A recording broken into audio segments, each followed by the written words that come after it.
Calm on the streets of Tunis, a stark contrast to days of protests. Many have not dared to face the army and security forces, which are now patrolling the streets and Tunisia's parliament. The country's biggest political group, the Ennahdha party, has called for dialogue and accused the president of a coup.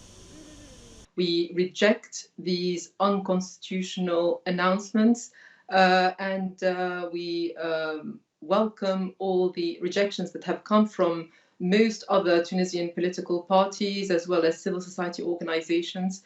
And we call on the Tunisian people to be calm and vigilant and be ready to defend their democracy. Many came to the streets in celebration and outrage at President Kais Saied's bold move, firing the Prime Minister and freezing the parliament for a month.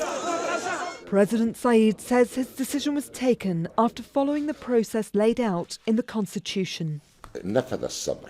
I have taken responsibility. I am taking a historic responsibility. Those who claim this matter is related to a coup need to revise their lessons in the Constitution.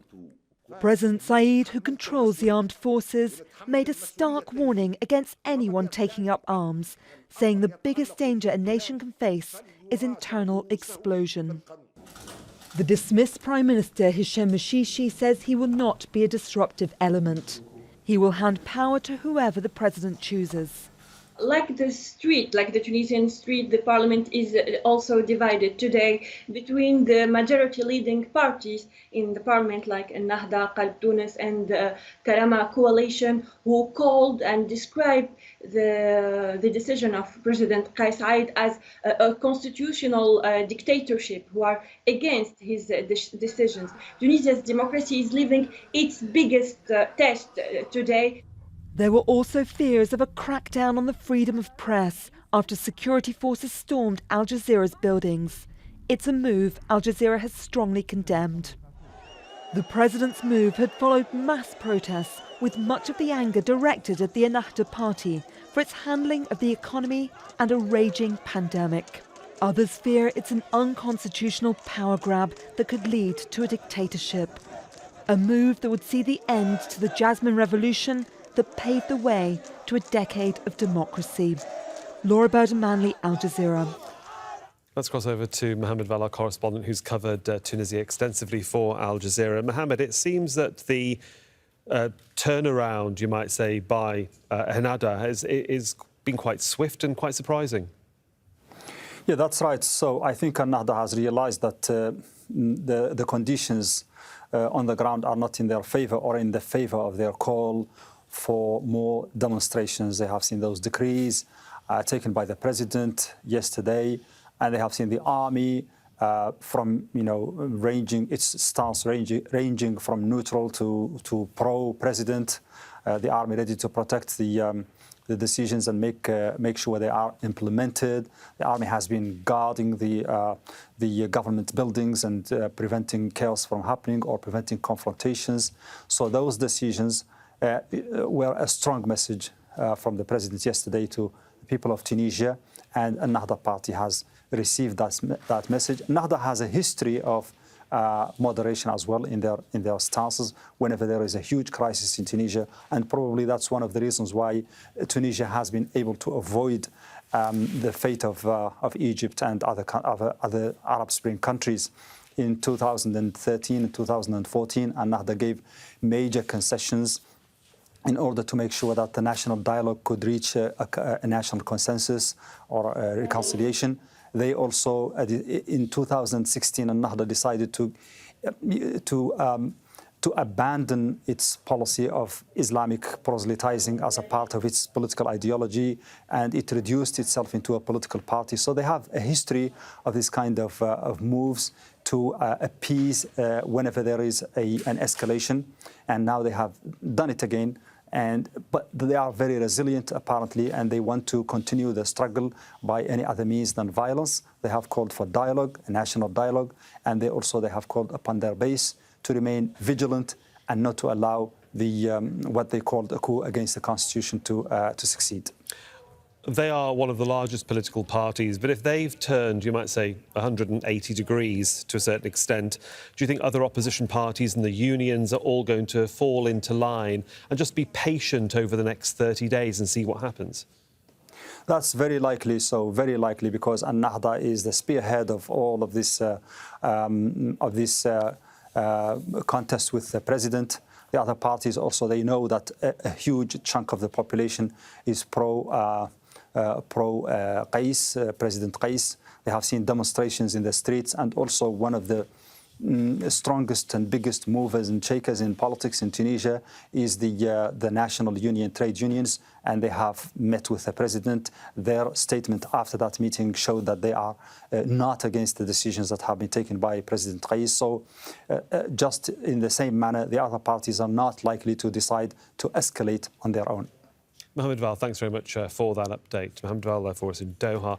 Let's join Noufal Aboud. He's the Executive Director and co-founder of the Nordic Centre for Conflict Transformation.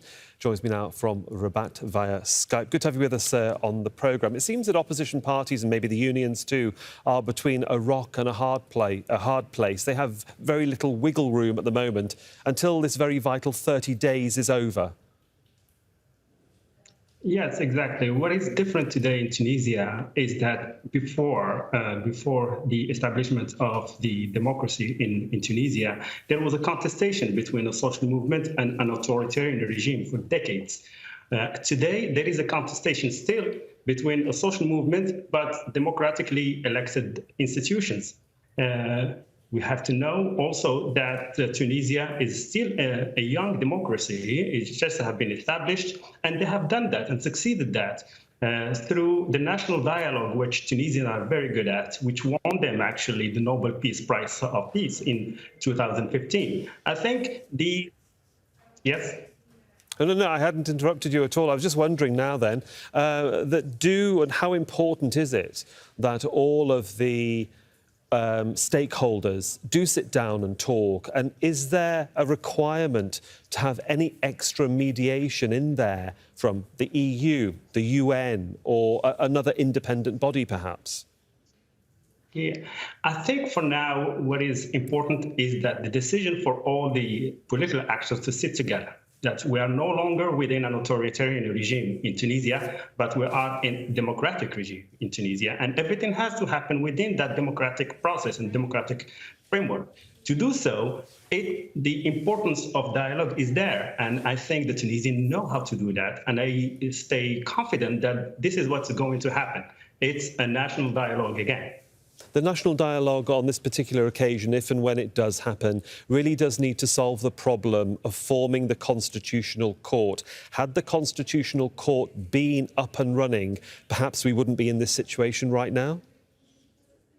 Exactly. First of all, the Article 80 of the Tunisian Constitution, it has a legal lack, which is actually the establishment and the necessity to establish a constitutional court, which didn't happen for 7 years after the adoption of the constitution. So when an article in the constitution is legally not complete, it cannot be triggered politically. And this is what I think, and this is my opinion, that the president should not have triggered that article because it's not complete legally yet by the establishment of the Constitutional Court. Constitutional Court is important to be established. It's within the framework of check and balances of democracy. And if you look at the Article 80, it's all about check and balances. Unfortunately, the Constitutional Court is not there yet, which I think is a priority in the political process of Tunisia.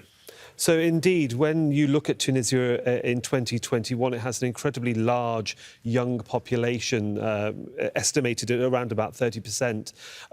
They need to be engaged because they have been the ones that have been demonstrating. They have been the ones calling for the government to fall. They have been the ones calling for change.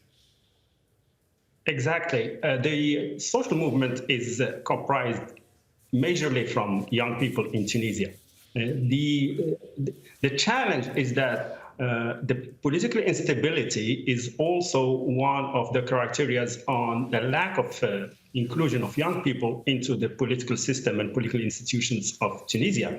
You look at an average of 1 government every year, 10 governments we have seen since 2011. And if you look at the numbers, perhaps 5%, less than 5% are actually people in the parliament who are under the age of 35. What that created also is the mistrust from young people on the democratic political systems. So they don't trust it. So there is a lot of work from both sides. First, we need these political parties to be including young people and give them space to be expressing their opinions about the political process. On the other side, we need to build trust among young people for them to be able to trust the democratic political process in Tunisia. Indeed. Naful Aboud, the Executive Director and Co-Founder of the Nordic Centre for Conflict Transformation. Thanks for joining us here on Al Jazeera. Thank you.